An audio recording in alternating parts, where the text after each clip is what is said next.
The Brandywine is a hands-on kind of experience.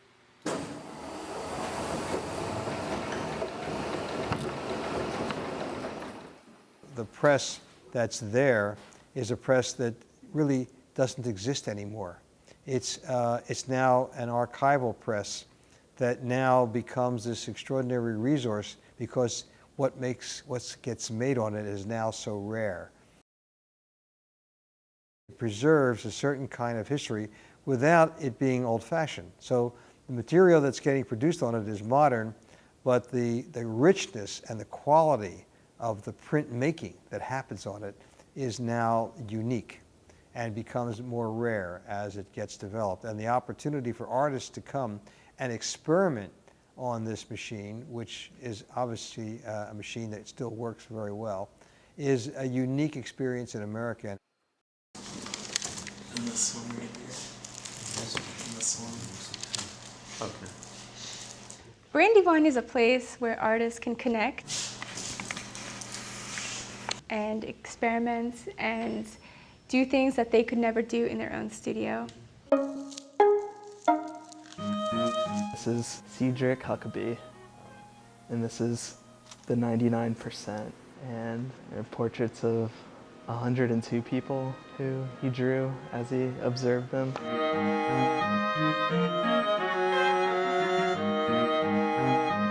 I think the fact that I was able to work there was a great honor because there's so many wonderful works in the history of Brandywine, people from all walks of life. And it's a wonderful work that, that can be given and experienced by many. If you as an artist have some vision and you want whatever it is and you want to say it, there will never be a stop here. Works on paper, thinking about the idea of social reflection from Daumier to Diego Rivera. It's a traditional thing of art for the people, and it's accessible. And that's what I love so much about Brandywine, and its continual pursuit to have that in a time like this, where things are a little more restricted economically, you know, in the marketplace.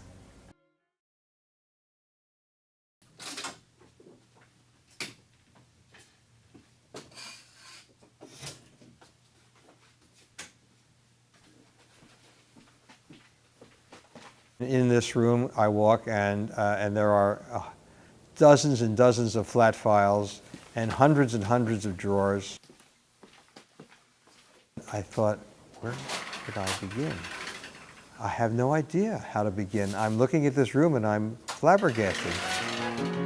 The Brandywine Workshop Archives is a real treasure. It has three components.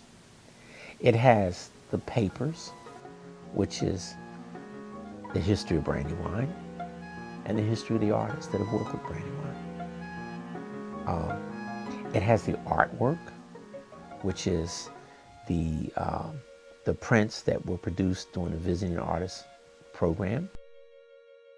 The artwork also includes works that have been traded and donated to our permanent collection. We've exchanged with the Experimental Print Workshop in Cuba, Self-Help Graphics in Los Angeles, and a number of artists, Bob Blackburn's collection.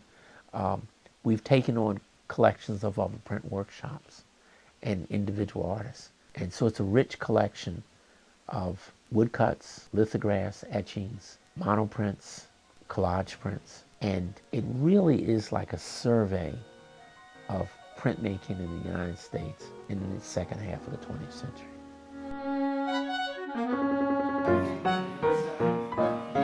Printmaking isn't a static process. It's a process that's undergoing a lot of experimentation. It's definitely different. The whole thing we're talking about here is communication. I mean, we have these incredible tools to communicate today over worldwide distances. And Philadelphia is learning how to do that as an important cultural resource center for the world, not just for Philadelphia, but for the world. And these are world-class things that are happening in Philadelphia, and the Brandywine is one of them.